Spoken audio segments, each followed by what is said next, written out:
Archives of Prasar Bharati presents the timeless treasure of golden era. Gulabdas Bhai, quite a large number of your short stories are based on the real life incidents. And of late you have been publishing many stories where the connection with the real life personalities and incidents is obvious. You have also published an independent volume of such short stories, Punya Parvaryu Nathi. What prompts you to write this type of stories? About this Punya Parvaryu Nathi, I will tell you an incident. Sopan, our novelist and editor of Janma Bhumi, he was a very great friend of mine. He was asked to edit a paper, Akhandand, by Manu Subedar, and the aim of Akhandand was to give good literature, good reading material to our not very educated population. So Sopan asked me to write stories for that magazine.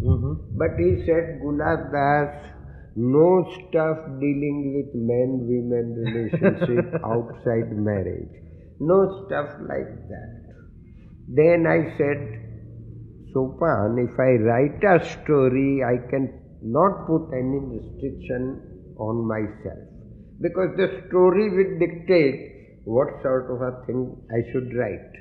But when you say this, I will give you some real life incidents that have happened in real life and that would illuminate this sort of incidents in real life. And so I had a vast experience of people and real things that had happened to them. And so these stories in the Punya Parvaryu Nathi came from real life. What I did, I put the incident that had happened in real life in a short story form, and I just changed the names of the persons to whom it had happened. And so this volume came into being.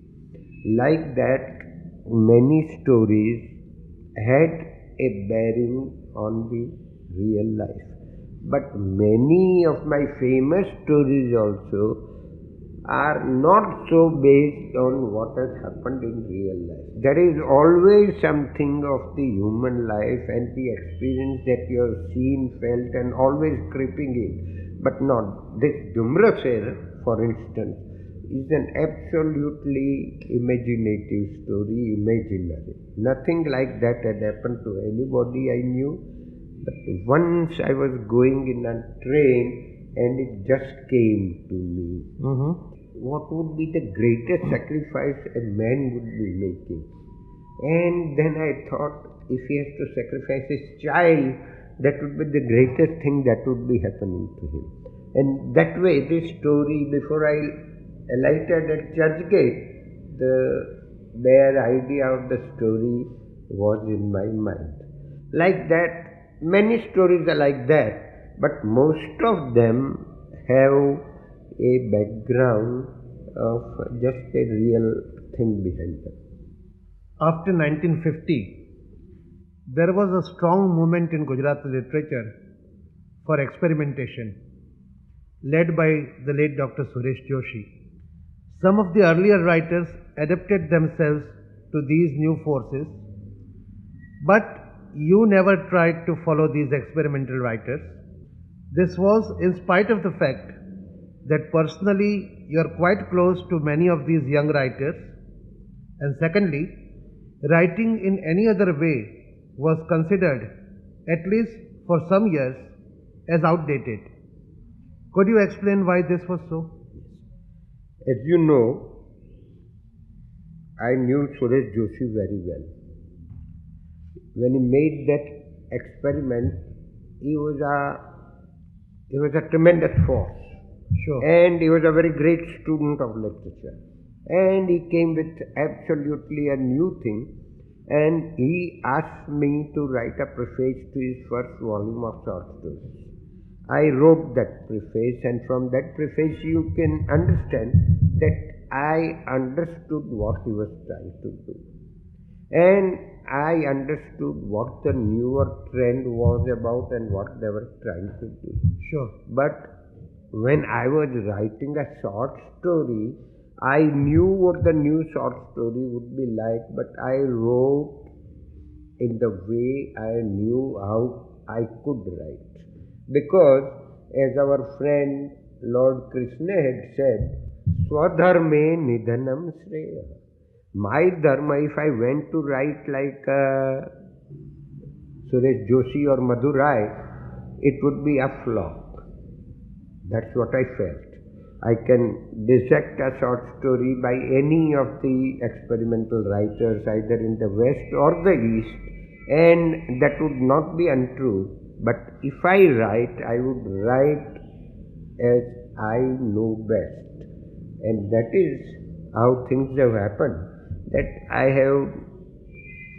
you will find that as things change, we also change. Yes, sure.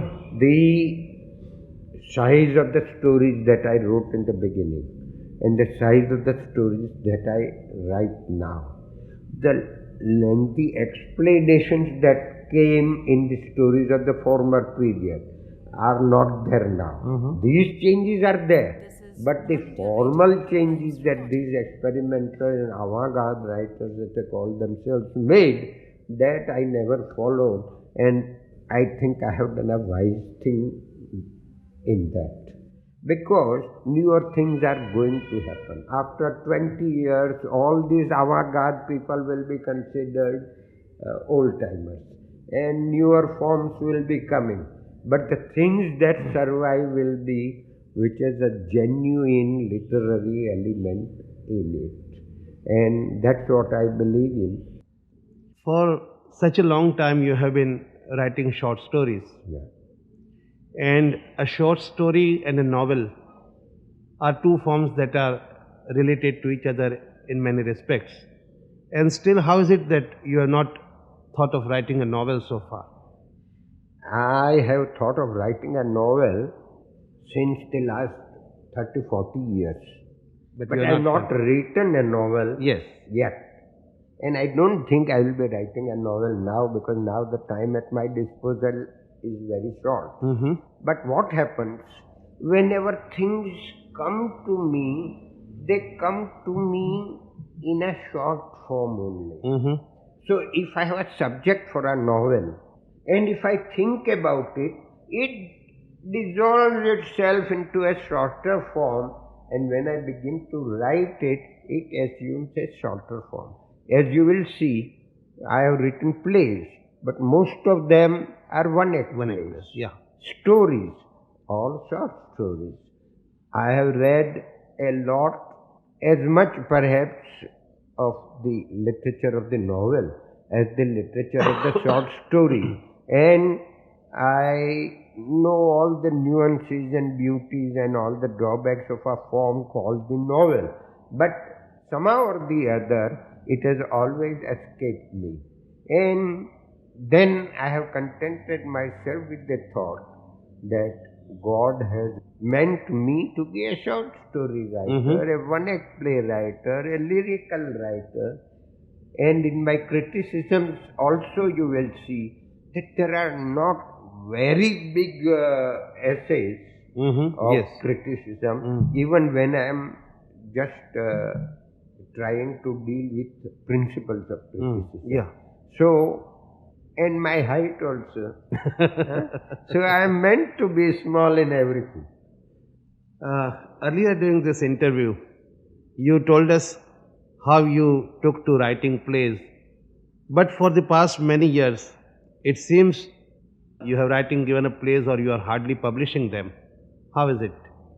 You see, in those days, as I told you last time, plays, when we wrote them, they were being put on the All India Radio.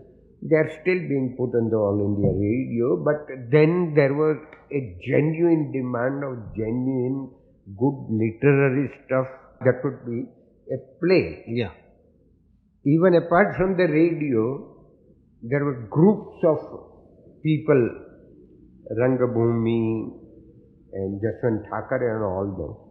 they also put our plays on the stage. Yeah. Even the one-act plays. I remember one Lata Mehta and Leela Jariwala and Pratap Oja and Vishnu Bhai. Yes. All those people doing my plays in those days. After that, I had told once in Baroda in a speech of mine about a play in the stage, the relation of the play and the stage. I said a woman is not a full woman till she becomes a mother. In that same way, a play is not a real play except when it is Performed. staged, put on the stage, it is performed. Now the performances have gone. Performances are all there, but you know the kind of plays that are being done. Yeah, and it's a highly commercialized. Highly commercialized and all that. And so, and the magazines do not publish the plays. Yeah. Then what's the fun of writing a play? So if I get a theme which is worth putting in a play, I wait and wait till it turns itself into a short story, and I write a short story out of it. So if again the theatre movement again brightens up and tries to put in more plays, out of the way plays, the small theatre plays, then I think if I am living, I may still write plays because it is one of the forms that has got a great attraction for me. Gulabdas Bhai, you have also published number of books on literary criticism. But some people say that in your criticism, you avoid to say the harsh things about authors or their works. Could you explain to us your ideal of criticism? You see, the tendency at the present moment is to call a spade a spade. A spade was called a spade in the times of Narsingh Rao and Balwant Rai Yes, also. yes. Now it's not only a But spade, they call it a bloody spade. They do not call a spade, but a bloody spade. And that is what I very much dislike. If you read my criticisms, wherever a fault is to be shown, I have shown it. Yes. But I have not shown it in a manner which would hurt. What is a man writes? He can do his best, but his best may not be equal to the best that is required in literature. Yeah. It is not his fault. What can I say? I say this is not the best. But why should I go on abusing and this fellow should stop writing if he writes stuff like that and all that? He would understand, and within 5 years nobody reads his work if it is not worth it. But you will see that people about whom I have written, when they were not very big writers, Yes.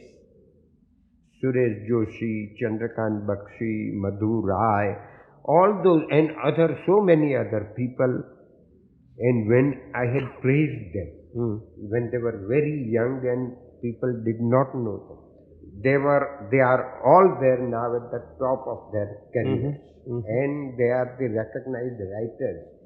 I think that should speak for the quality of my judgment. Yeah, sure. If I have called them, when I told Madurai, you will be one of our great writers, and he has become a great writer. I wrote the first preface to the stories of Suresh Joshi, and then I said, this new thing, this man is going to be very great, and he did become very great. Then why should I have said this fellow will be nowhere and nobody will know him?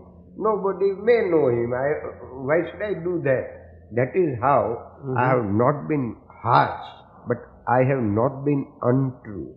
I have not been false. I do not remember that I have praised people, even if they were my friends, to such an extent that people would feel that this is. Gulabdas Bhai, you have also been associated with a number of literary organizations, beginning at the very top like Bharati Jnanpith or Sahitya Academy or Gujarati Sahitya Parishad, to the very local Vile Parle Sahitya Sabha. Now, could you relate to us some of your experiences with these institutions and how you came into association with them? Yes.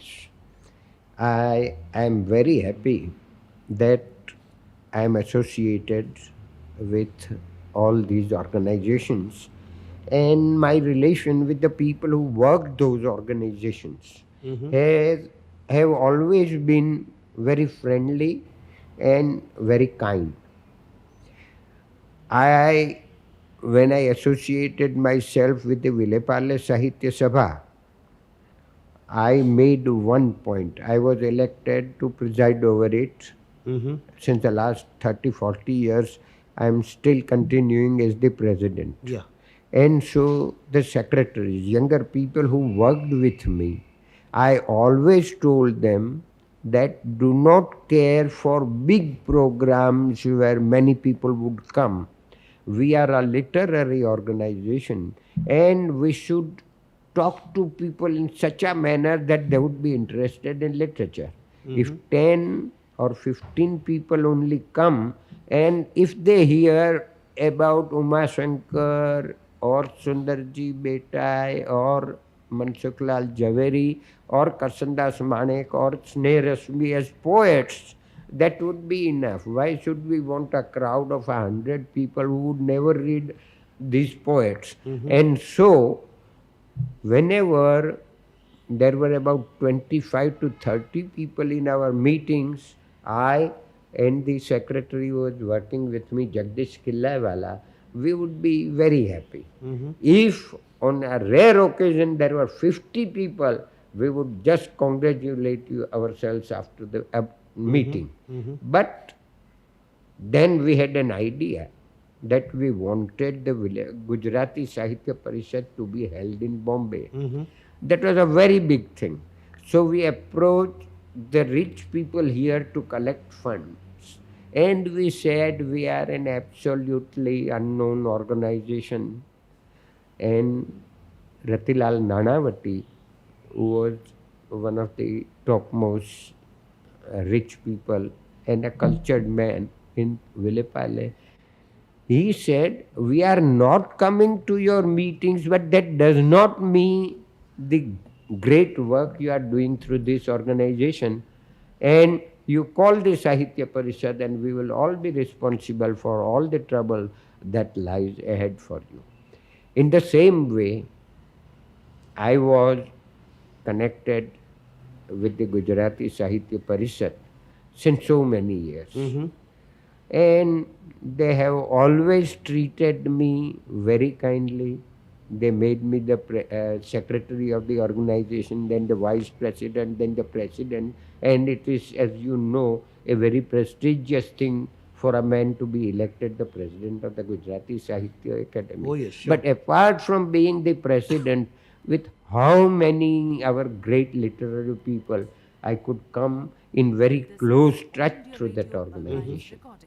And in the Sahitya Academy also, as long as I worked there, right from Professor Gokak and Professor Bhattacharya to the men representative from Sindh or from Kerala, they were all very friendly to me and we all worked in a very friendly manner.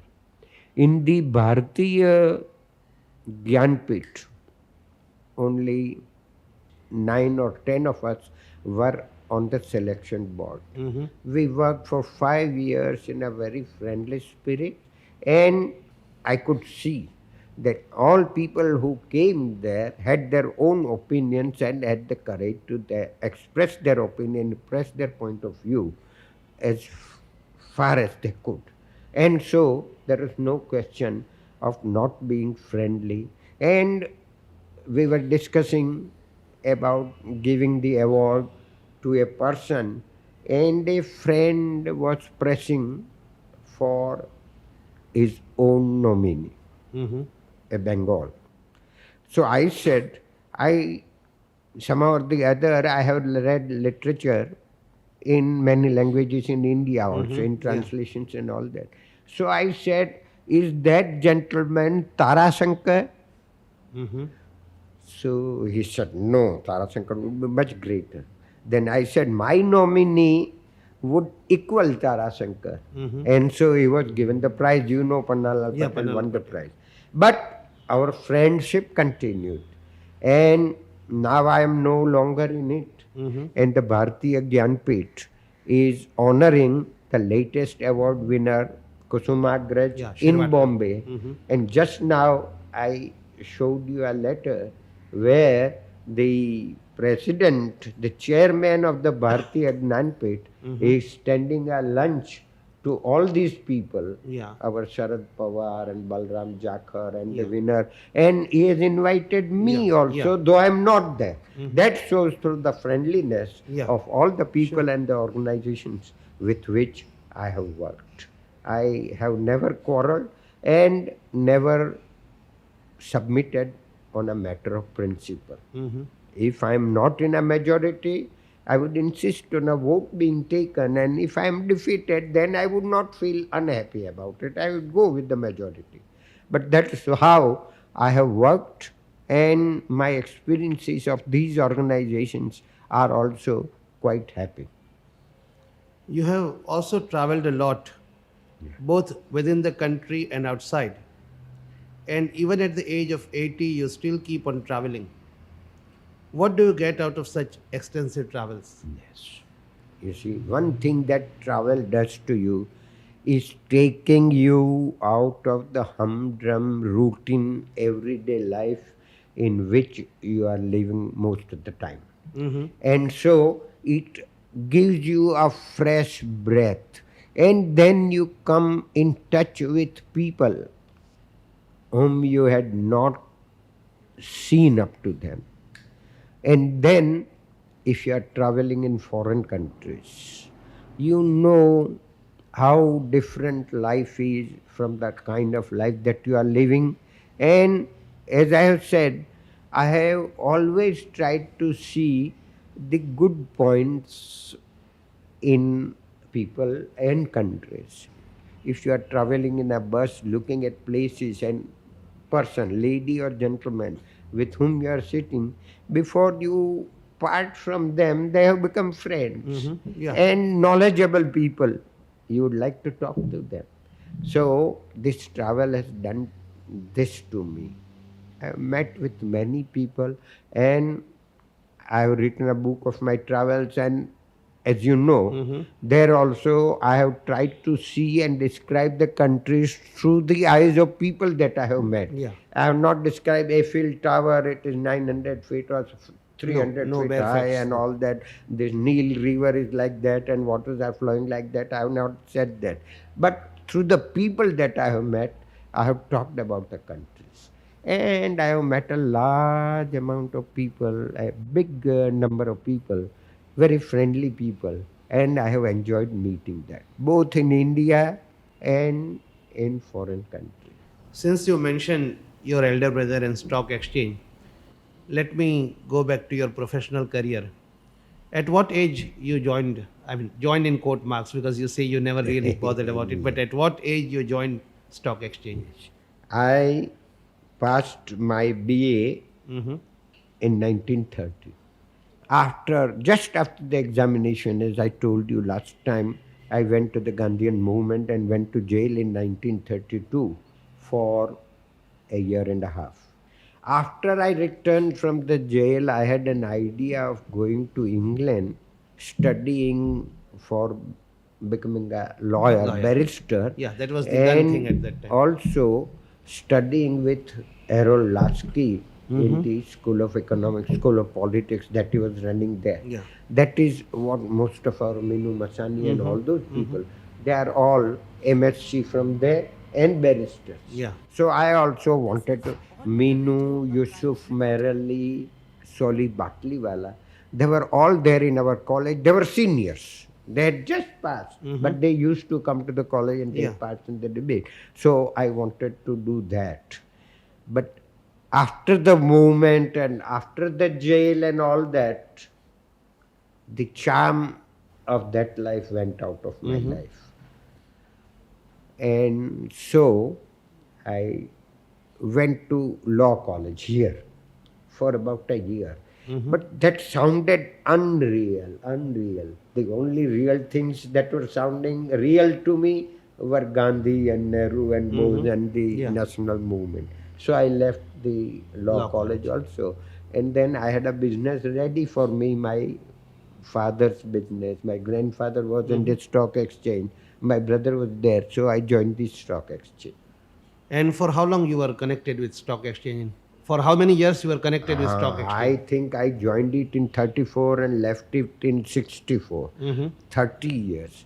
I left it. Why? Yeah. Because as I said, I had no charm for business or for amassing wealth. So I thought to myself, if I was an ordinary man in need of money, and if I was a government servant, even though I needed money, I would have to leave my job at 55. In those days, 55 was the retiring age in government, municipal, and all those. So, at 55, if I had to retire, if I was serving, when I am in this position, in a relatively quite comfortable position, why should I work after 55? So I had decided that when I become 55, I will retire. And did your life in stock exchange provide you with raw material for any of your short stories or plays? I have written quite a few short stories dealing with the happenings in this stock exchange because, as I have told you, I was very much with Ramnayan Pathak during the most fruitful period of my writing career. And he suggested that this is quite a new field, and why do not you write stories of that sort also? So I wrote a story called Juni Maitri, Old Friendship, and that has to do with the stock exchange altogether. Some few stories, 4 or 5 stories of that kind I have written. But one observation that I made about my life on the stock exchange and my life in literature, that I would like to tell you. Sure. The stock exchange people, the money making people, are said to be very materialistic and interested only in the gathering of money. But I, during my whole experience there, felt that if one party got weak, other people would come to his help and try to see that he doesn't go down. In our literary and other cultural and political life, I have seen that if one party went weak, the others would like to make him weaker instead of coming to his help. This is by and large. There are exceptions, of course, in every field and in this field also. But here I have found that the question of jealousy, of one-upmanship is more evident in this intellectual and cultural life, as you call it, and in the political field because it's dealing directly with power. So it is more there than in fields like the stock exchange or the speculative markets. The other markets I do not know, but here I can say that so far as sportingness is concerned, the people in the speculative markets are perhaps more sporting in their attitude towards their fellow partners and fellow workers than in the other fields. Gulabdas Bhai, as a young person, you must have had many dreams, many ambitions, and it has become apparent while we have been talking to you that you have led a fairly successful, happy life. But still, is there anything that you feel not has been done?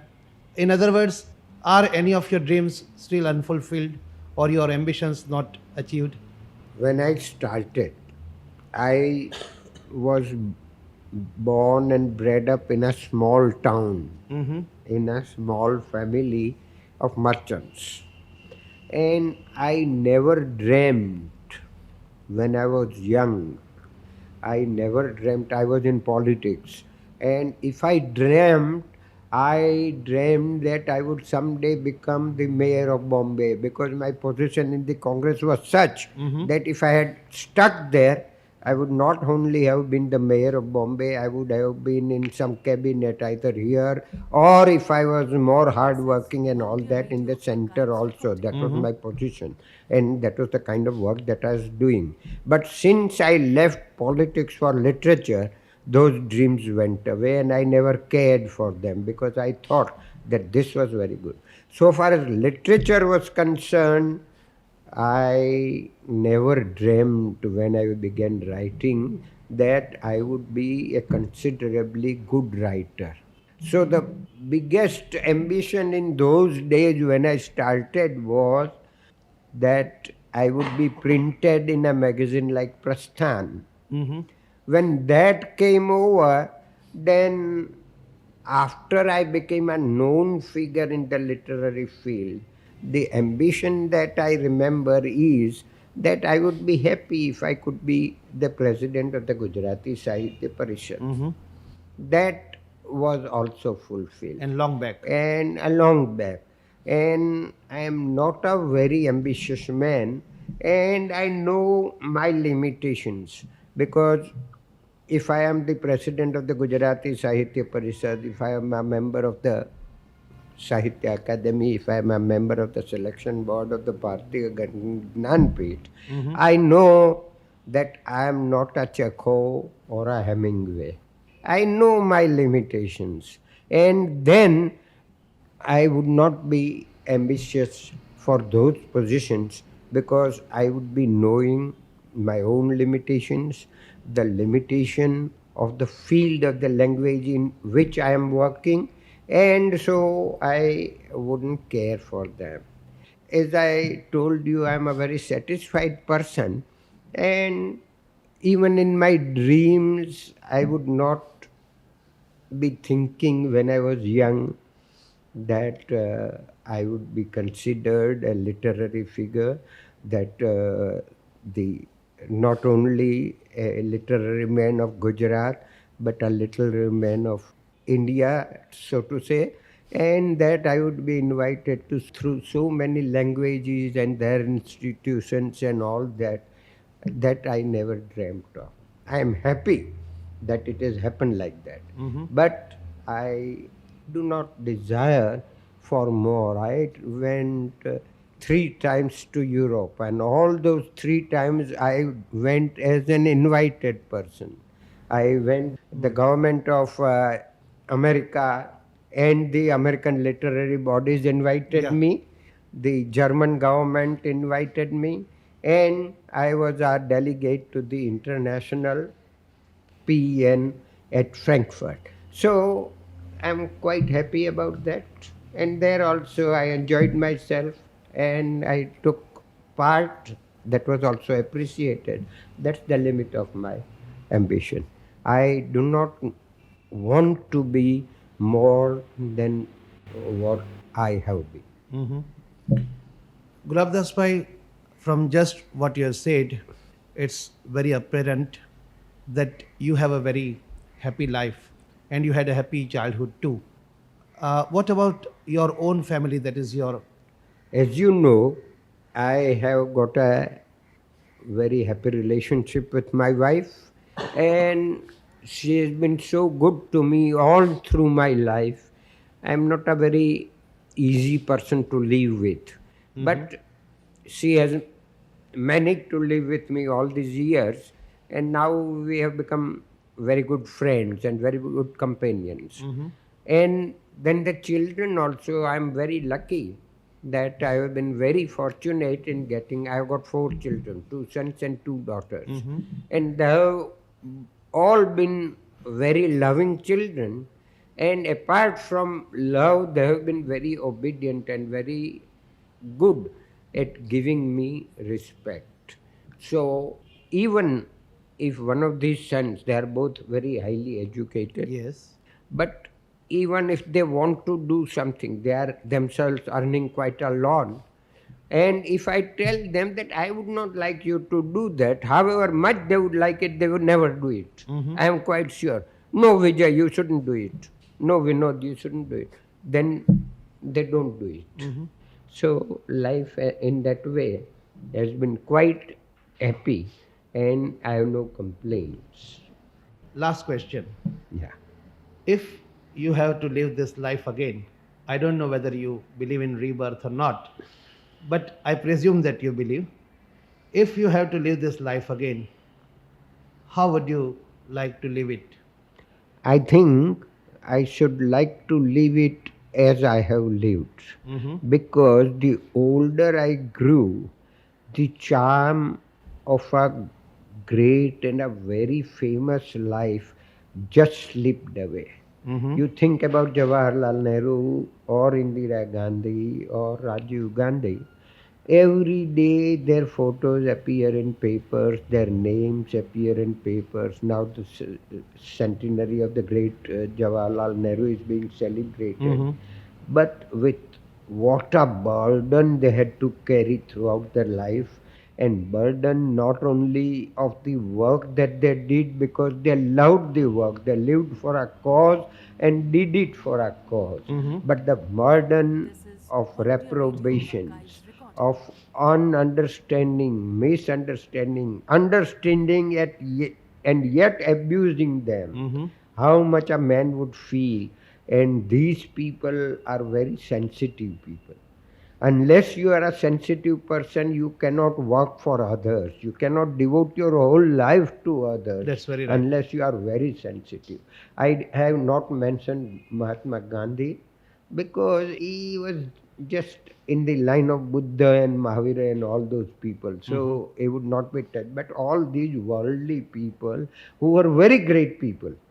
And yet, then I said, if you have only 60, 70 years to live, why not live happily without all this bother? If my photos and my speeches never appear, always do not appear in papers, abuses also do not appear about me in papers. Yes. And I have not to pass sleepless night.